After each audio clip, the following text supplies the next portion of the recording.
Good for you. Oh, no, that's not.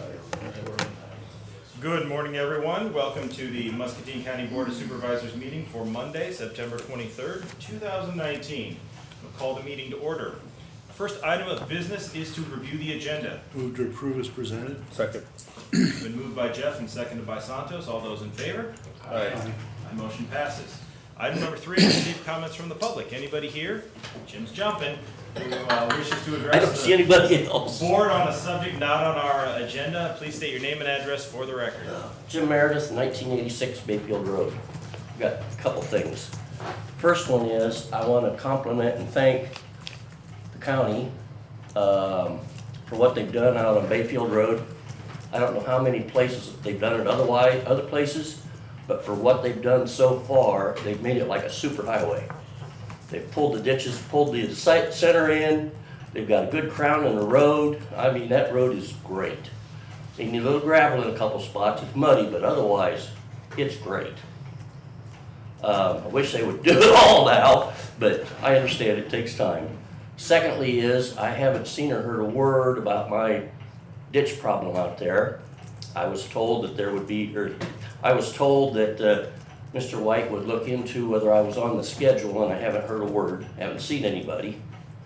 Third is, I'm not positive, but I think it's somebody's birthday today.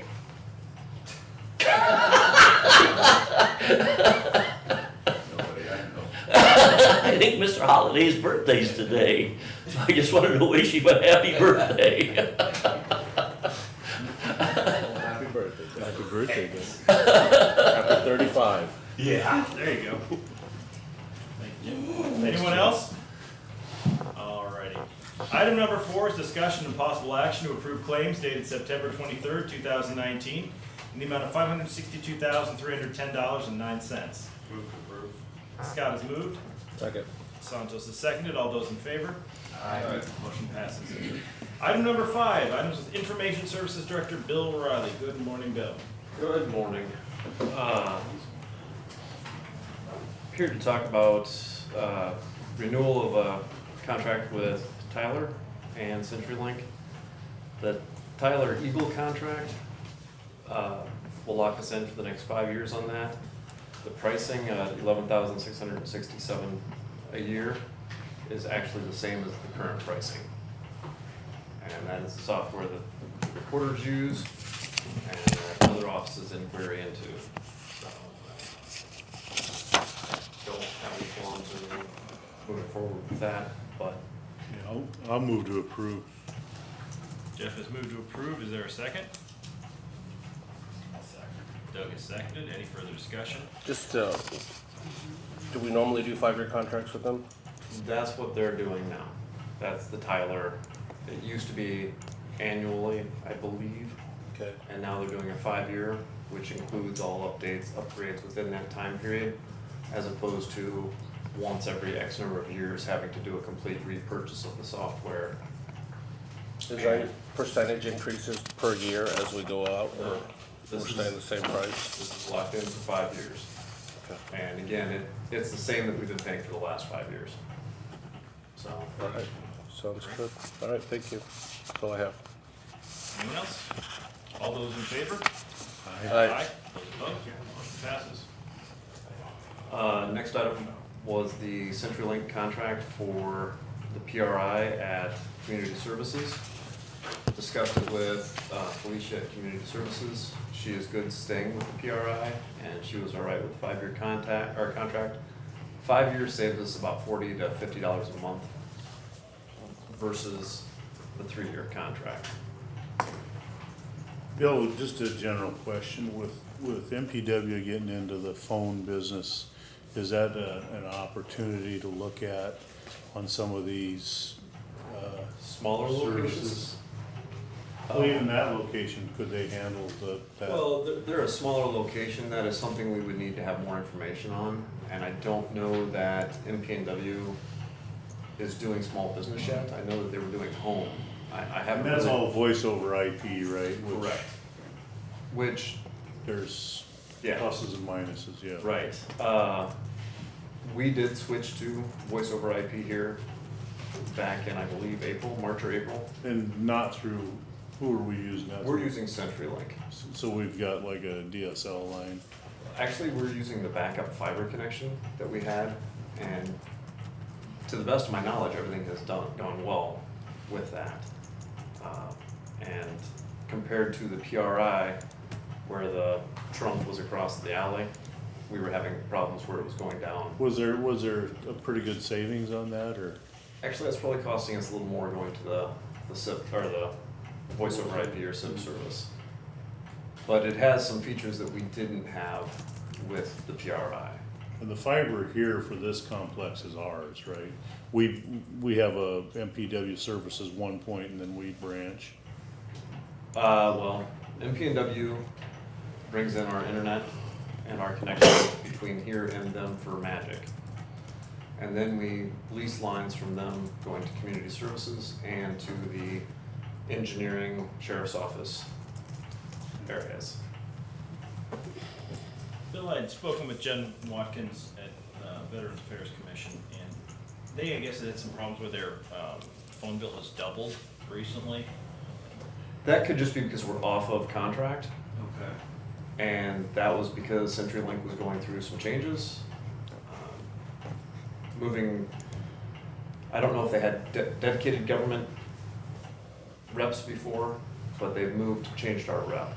And so we weren't notified until about 3 weeks ago about this. Okay. And so you think by signing this, it'll go back down?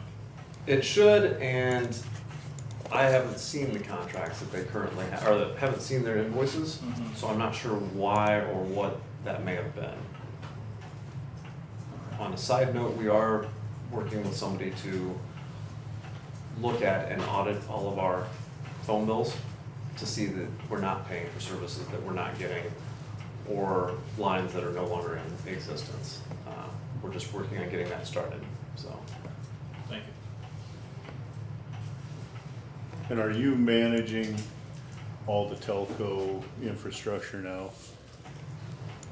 For the most part, yes.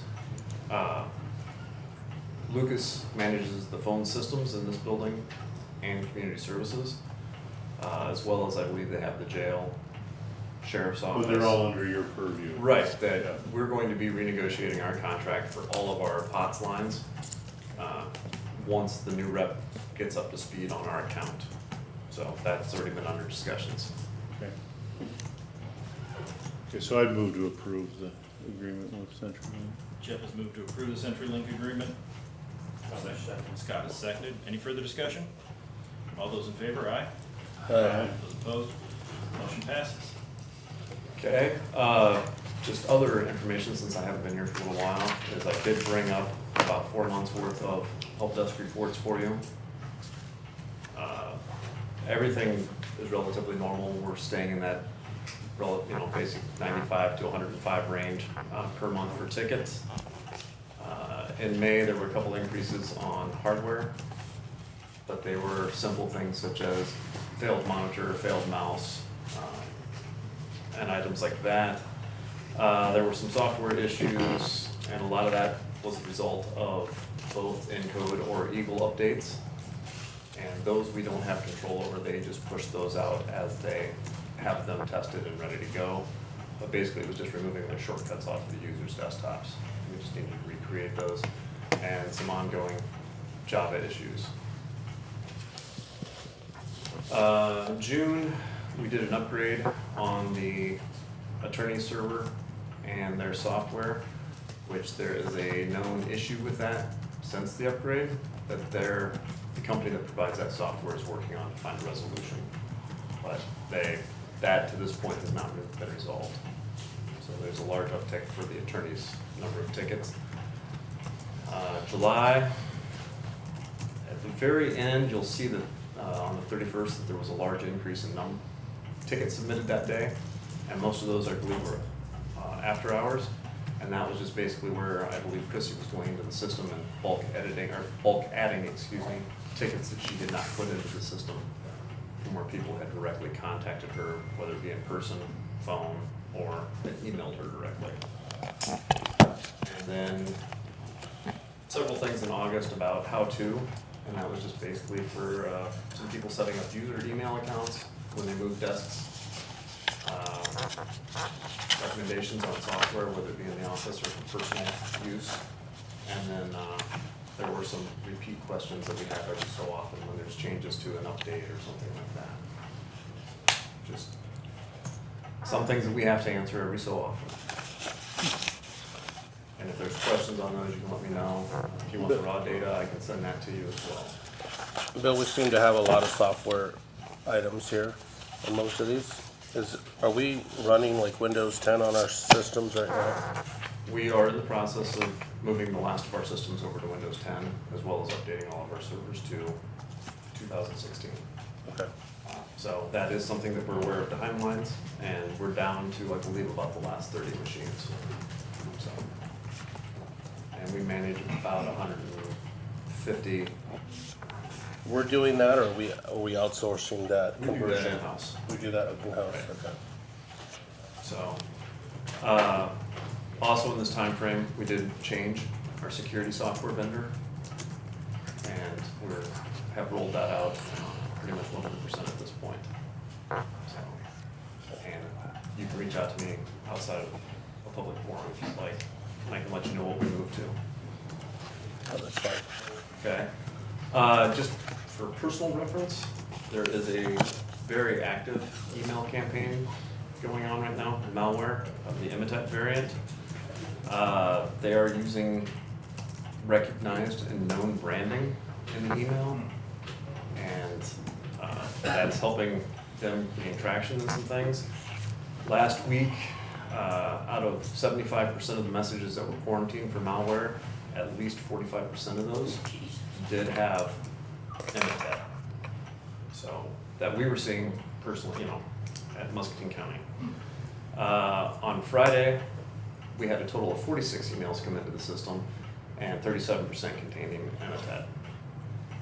So, Bill, do we have for example, if somebody in our different departments gets an email that we believe it to be malware or attachments attached, do we have a location we can forward them to you, or how do we get that so we can potentially they avoid? contact us. But do we have like a designated location or a box that we can send, say, hey, phishing potential here at Muscatine County? We use KnowBe4 for phishing training and testing our users. And with that, we have what's called a fish alert button. They can click on that button, it submits it to KnowBe4 for analysis that helps them, one, get congratulated or whatever for, hey, you found a test message, or helps them build better testing emails in the future. But they can also email it to us through Help Desk, and we can let them know how to send it to one of our filters, one of the companies that filter that for us. Okay. So we have, Recently switched the provider on that Uh-huh. from Microsoft to FireEye, and since then, we're seeing a much higher number of items actually being quarantined for malware. before they even reach us. Right, Yeah. and those are not releasable, those are just quarantined and they're dead. I know that there's times where like you're just saying that they'll send out fake emails, and then it's more of a test to see if you can get it, but I didn't know if we actually potentially got something and said, hey, here's Right. something that I think it's phishing, Right. and we can forward He's made it completely easy for us. So- There's so just a staff button- knows, the There's just a departments button we know. need to click Right. Good, if we And have any so- questions.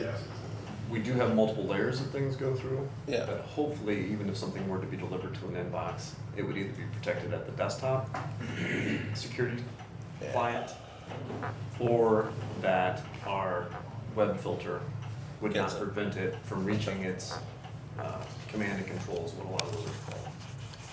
Good. So, but those, it's not just happening to counties and businesses, this is happening to individuals, small businesses, so forth, so on, so this is something that everyone needs to be aware of. They have gotten more creative, I will say that. Yes, I they have have. seen more things where they'll even send, hey, here's your invoice you forgot, or hey, Yeah, reply to that's- this. That's and the big there are thing with attachments Imitat like right that. now, is invoice But I was seeing subject lines that I had not seen before, where they were using actual current and former employee names in the subject lines. Yeah. As far as like, say, John Doe invoices for the past month or something like that, that I've never seen those before. And on Friday, we did see a huge uptick.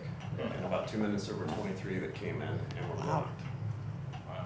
Well, we appreciate that, Bill. I think that's the one thing, is just trying to stay up on all those things for staff. Users know about that, yes, as well on Friday afternoon, and stress that this isn't just for work, this is also for your personal information. Good. Today I will have a meeting with Magic to discuss possible interactions, or how we can possibly use ArcGIS and interface that with, whether it be paper vision or Tyler Encode, to see what we can do for better information sharing in the organization, or possibly even externally. And then last week I did meet with Muscatine, do a vendor meet and greet to discuss some possible topics there. So that went well, and I think there's some promising options. Great. Thank you. Any other questions or concerns for? Bill, thank you very much. All right. Appreciate it. Have a good day. Item number 6 is discussion and possible action authorizing the chair to sign a letter to the Iowa Flood Mitigation Board regarding disaster funds. Planning and Zoning Administrator Eric Furness. Good morning, Eric. Morning. The reason for this letter is kind of summarized last Monday. I presented an application to the Iowa Flood Mitigation Board applying for approximately $157,000 from the Iowa Flood Recovery Fund. This is on behalf of a property owner that you're all aware of on Sweetland Road. His house is sliding, the hillside sliding. The house has been damaged beyond repair. There was approximately, right at $15 million in flood recovery funds handed out last week. Our project was not denied, however, it was deferred, which means they had more projects that they wanted to fund ahead of ours than they had available funds. And so the promise is that this project application will be looked at again if and when additional funds are allocated by the legislature to the Iowa Flood Recovery Fund, or if successful applicants don't use all the money that they are initially being rewarded. You can about imagine the likelihood of that happening. So this is a letter asking them to reconsider it, and more specifically to give us any feedback. This was something that we were advised isn't right. We can make a formal request that they reconsider it and give us any information that they would like to see, any more specific details, anything that bothered them about our application. So that's why I've asked the chair to sign this request for more feedback, so I can put it back in front of them again, hoping that more money is allocated. Don't really have a sense on that. That's just up to the legislature at this point. There was a lot of, I think, pressure to get money mainly to Western Iowa on the front end of these awards. And there is a lot of damage in Western Iowa, and it's reoccurring now too. And so there were some big dollar projects out there. So that's kind of what happened last week at that request, and why we're asking for this letter now. I think this is a great idea, and I think we need to do all we can to help them, so I'll move to approve this. I'll second it. Jeff has seconded. Scott has seconded. Or Jeff has moved, Scott has seconded. Santos is third, but all those in favor? Aye. Motion passes. Is there a timeline, Eric, on how long this can go on for these residents in regard to 3 years, 2 years, 5 years, something like that, that if funding never comes available, that it has a sunset on it? Not that on the flood recovery funds, they've not made us aware of any deadline yet. But I'm. Because I know this can be a long process. It is, and it's most likely gonna be more tied to the dollar limitations, I would say. I would probably urge you folks to let our state legislators know that, hey, we've got an application up there. We were only asking up for $157,000 out of $15 million in the initial allocation, because there is some political pressure going on, and at this point it seems like this is the only possible funding stream that this project would be eligible for. You know, the FEMA buyout program, they're telling us it's not eligible for that. And so this is a very viable funding source if we can get the project approved. So any political assistance we can get in Des Moines, I think would be beneficial. So if you have the opportunity to have those conversations, I would certainly urge you to do so. At least make our representatives and our senators aware of what's going on, you know, see what they can find out too. Okay. Yeah, thank you. Thank you. Thanks, Eric. All right, item number 7, discussion and possible action to approve the minutes of the September 16th, 2019 regular meeting. Move to approve. Jeff has moved, Santos has seconded, all those in favor? I'm sorry, Scott has seconded. I was trying to get you back on. Scott has seconded, all those in favor? Aye. Motion passes. Item number 8, correspondence. Santos. I had gotten a call from a local county constituent in regards to a new charges that they were getting from they're called the Muscatine Amateur Radio Club, and they were questioning. They have a Oktoberfest there called the Hamfest for amateur radio, and that the West Liberty Fairgrounds has recently went to charging them 4 times their regular fee than normal. And I told them that I wasn't sure if it was something that we could handle, but I would definitely communicate it to our representative, Doug Holliday, and see if he could at least look into where those costs may have gone up so high. But they just wanted to communicate that to me, and I wanted to try to share that with Doug. I didn't know what that would be. That's all I had. All right, Jeff. Nothing to report. Same here, Scott. No correspondence. Good correspondence. Committees? Committees, Tuesday was fish fry, conservation. Wednesday, we did our Milton Development by phone that prospects came into town that day. Thursday was fair board meeting, and we were scheduled to race on Friday, and I got canceled. Rain. That's all I had. On Tuesday the 17th, I stopped down for fish fry as well. It was very well attended for the conservation group, and I'd just like to thank Kurt's brother Dennis for frying that catfish down there. He did an excellent job, just an absolutely excellent job, and the people really enjoyed that participated. Then on Wednesday the 18th, I attended the breakfast for the same group down at the Merrill once again. Merrill did a wonderful job with all the guests, and the people really enjoyed their stay there.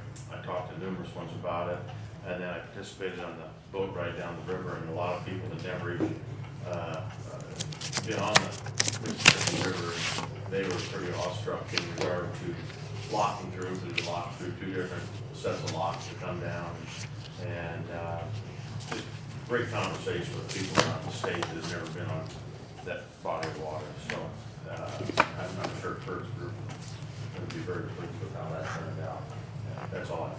I was also at the breakfast that morning on Wednesday. Nice event. Didn't get to go on the boat ride, but it seemed like there were just tons of people from everywhere, so it was really great. One thing I do want to talk about a little bit in depth is on Monday we had the mental health region meeting. We're actually having another mental health emergency meeting today because it was presented to us that unless we cut about $1 million, $1.5 million out of the budget now of the mental health region, we will be at a point where this time next year we will not be able to cash flow, which is obviously a huge problem. So we have asked the management team to put together a proposal for $1 million to $1.5 million in cuts, which they have done. I will note with some irony that a year and a half ago, the Mental Health Board voted to give out $1.3 million in one-time grants, which I voted against. But was outvoted.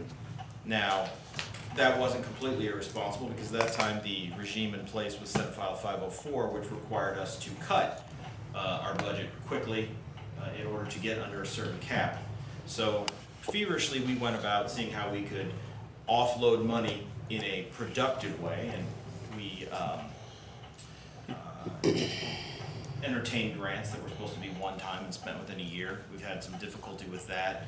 Approximately 1 million of that 1.3 has been spent, and in most cases very well, I think, by the organizations that received our grants. We do have some problems. Some two groups have not been able to spend all their money for various reasons, so we're looking at a vote on clawing that money back because it didn't meet the 1-year requirement. A couple of us at the meeting last week said, well, this is all well and good that well, it's not well and good, but it's one thing that we're going to look at making these cuts in order to be able to cash flow. But that means we're barely scraping by. And by the time we get to next year, we'll have to make even more draconian cuts unless the legislative system changes. Now that has presented some frustration to me because I feel that our financial leadership has basically been playing this as if at all times we're going to receive a Hail Mary change from the legislature, which I don't think is a responsible way to budget. And as a result, we may well be cutting services now that we've just started, which, you know, obviously jerks around the people whose, you know, livelihood depends on this, the people who are working, but more importantly, it jerks around the people we're providing services to, which I think is the last thing you want to do with someone who's mentally or unstable in another way is provide them a service for 3 to 6 months and then say, sorry, we can't afford that.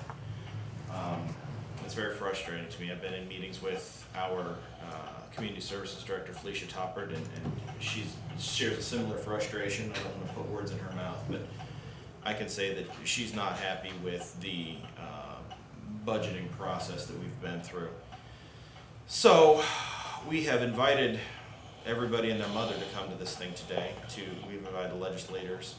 I think, but I don't know, I asked our CEO, Lori Elam, to invite everyone who has been a registered lobbyist that has signed in on any mental health bill in the last few years, because I think they have an important stake in this. But it's going to be an unpleasant year for mental health services in the region, very unpleasant. And we can sit here and blame the legislature, and certainly the legislature has tied our hands in terms of not giving us the authority to levy in a way that is necessary to meet our financial requirements. Just by way of example, we're allowed to levy $30.68 per person across the region. Our costs before we make any cuts are about $42 per person. And by no means are we living high on the hog. And in fact, the governor's grand initiative of last year was to put the children's mental health system onto the plate of the regions. So, with no funding allocated for that. So not only are we looking at probably $3 million in cuts just to make everything cash flow. More than that, if we're going to achieve any kind of sense of fiscal responsibility, that's before we even spend a dime on the children's mental health system. So we've got some serious challenges. Certainly we do hope that the legislature takes action. We hope that we can be freed up, because we're not asking the state for money, we're asking the state to be able to use our own money, which has been a continuing source of frustration. But at the same time, I'm frustrated with our end that we haven't been living within our means. Admittedly, that's been difficult given the 3 law changes in the last 3 years, or the 3 legal regimes that have existed in the last 3 years that tell us how we can spend our money. But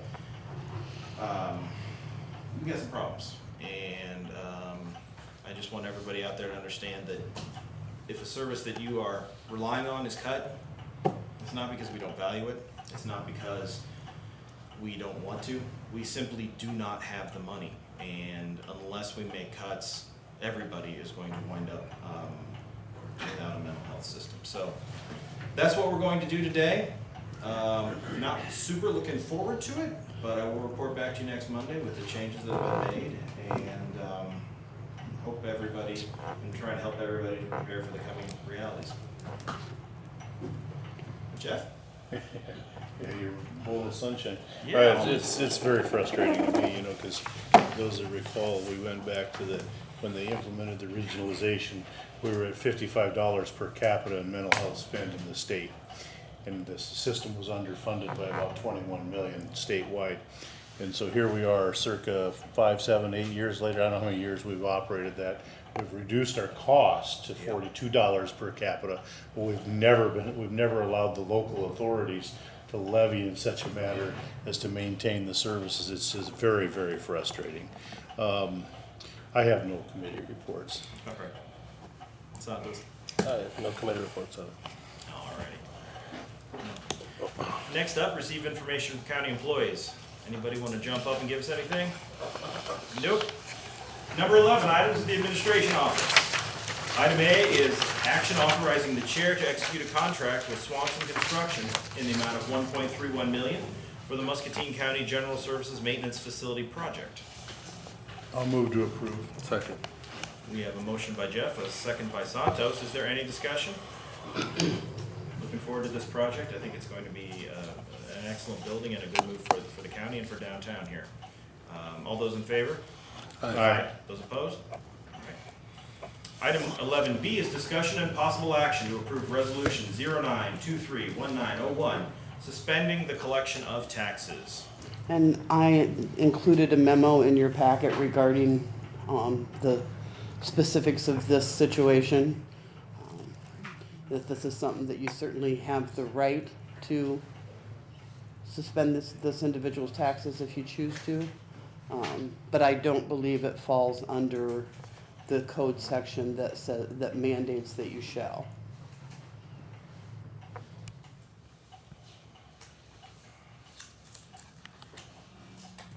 Nancy, can you give us, I must not have seen them. Can you give us a little more background? Yes, this is the property is owned by a gentleman who is elderly. His son has actually moved him to Oregon. He was trying to live independently. And he's in an assisted living, he's receiving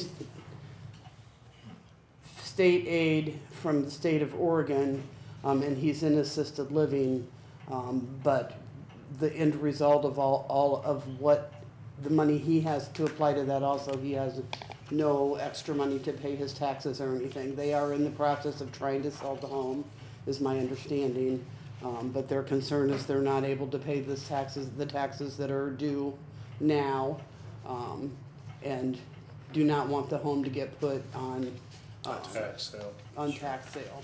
How much are we approving? What you would be approving at this point would, if you do this, you just approve the current year, so we're talking about, I believe, $810 for the current tax year, for the. No, when we say suspend, we're just saying we won't. They're still due and collectible.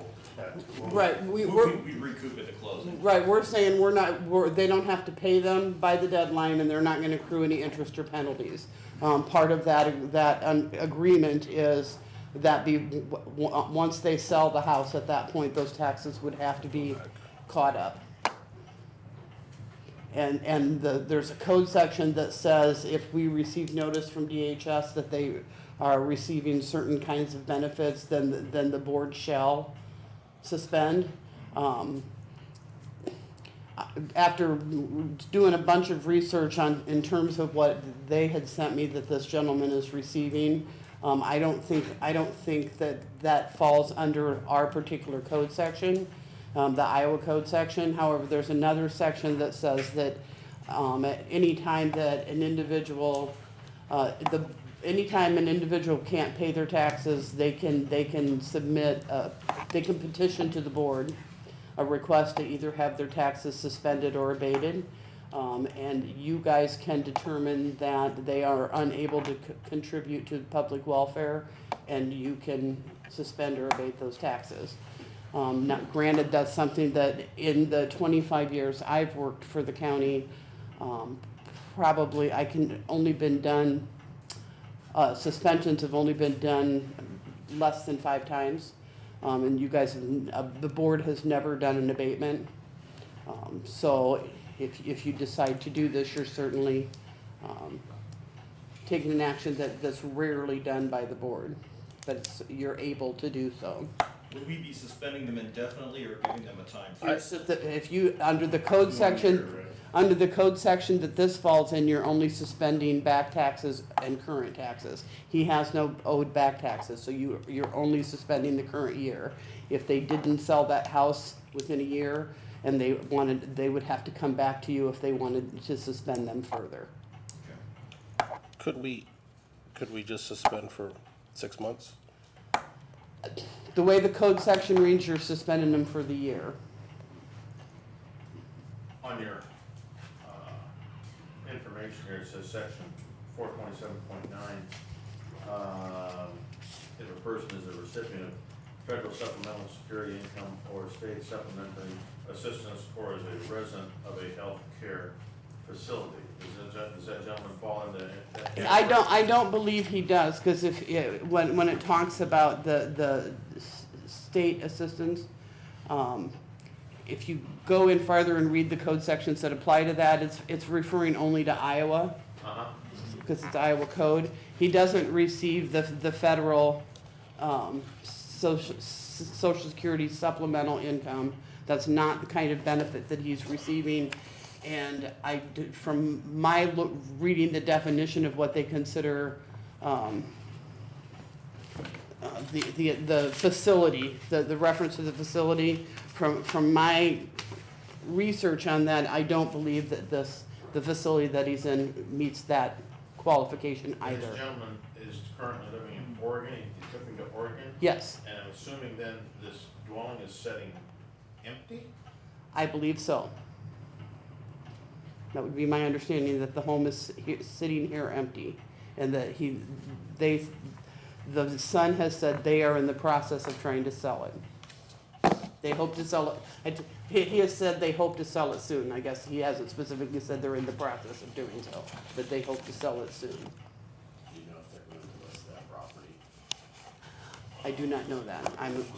I'm assuming that's how they would try to sell it, but I don't know that The for sure. guy is in a home in Oregon, and he's not in his home, then Medicaid is pretty much gonna require him to at a certain point, so Yeah. I'm guessing they will. This would be giving him a year, at least from to do that. Now Nancy, I'm looking at 427.9, which references 135C1, and I think residential care facility doesn't limit the definition to Iowa. It's where I see the definition limited to Iowa is for home and community-based services later in that paragraph. Admittedly, I'm scanning this thing right now because it's quite long. Right, but the 427.9 specifically talks about if they get those kinds of aids, then DHS specifically sends us a notice. Right. Sends the individual notice saying they're eligible to have their taxes suspended, and we do not have a notice from Okay. DHS. Yeah, So the that's problem kind of is why I we're thought not we in the probably state. couldn't go that route. Yeah, I mean, I think we do have the authority. I You guess I'll- absolutely do have the authority under the other code section to do this. Yeah. I guess I'm more for, well, amending it to make it an accept for 6 months is where I'm at. I don't feel like I wanna give them a whole year. But I don't know if, like you said, could we do that? It's an annual, we have to send them annually, Yeah. the people So it has to receiving be a tax, full year? I think so. I mean, and this gentleman was a veteran. He was veteran, yes. I mean, I recognize this is kind of an extraordinary thing, and undoubtedly, if he were in a home in Iowa, we would be required to do this. Yes. So I think if they found a place, do we know why he's in Oregon? Because the son lives in, Son. the son lives in Right. Oregon, and, And he'd had some I think this is Yeah. one where he had some difficulties trying to live on his own, and Yep.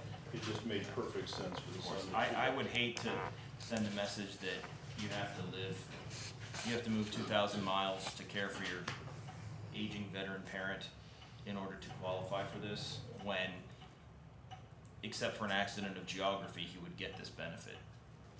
I'm inclined to make the exception in this case for a year. Certainly, I hope that they are able to sell the home, and I don't want to create a hardship for this gentleman, particularly given his service. So I would certainly be inclined to, with the clear proviso, both here on the record and in our minute record that this is an extremely rare kind of an exception. So, I guess I'm not gonna make a motion, obviously, but I can support this. Yeah, I think I'm with you on that, Nathan. I think this is clearly a case where we don't wanna cause any additional hardships. I don't wanna set a precedent also that we're just Right. gonna suspend taxes, but I could understand living out of state that you could be difficult to get this property on the market and get it sold, and he's got an immediate issue. And like you, Santos, I would like to somehow at least convey the board's, recommendation or desire that they move swiftly at liquidating the property and taking the proceeds to clear up issues like this. We can communicate that, don't you? Yeah, I can think certainly we can communicate do a that. letter We'll do saying, that, and You know, that- we're, this is a year thing, this is not, this is a great exception.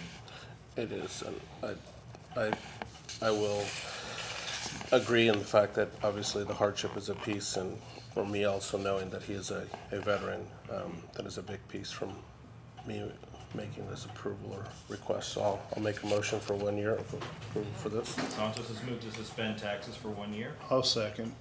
Okay, Jeff has seconded. This is a roll call vote. Santos? Aye. Jeff? Aye. I vote aye. Scott? Aye. Doug? Aye. Thank you. Anything else, Nancy? The only other thing I have is to remind you all that our HIPAA kickoff meeting is tomorrow at 1 o'clock in this room, if any of you can attend. They're just gonna 1 kind PM? Yep, they're just gonna kind of go through the process with us about what we're gonna do, what we're gonna be doing, so. You are gonna have, like, people stationed to keep the hordes of public crowds out. Yes, I have security So set up exciting. already, so. Oh, boy. Anybody else have anything for the good of the order? All right, we are adjourned.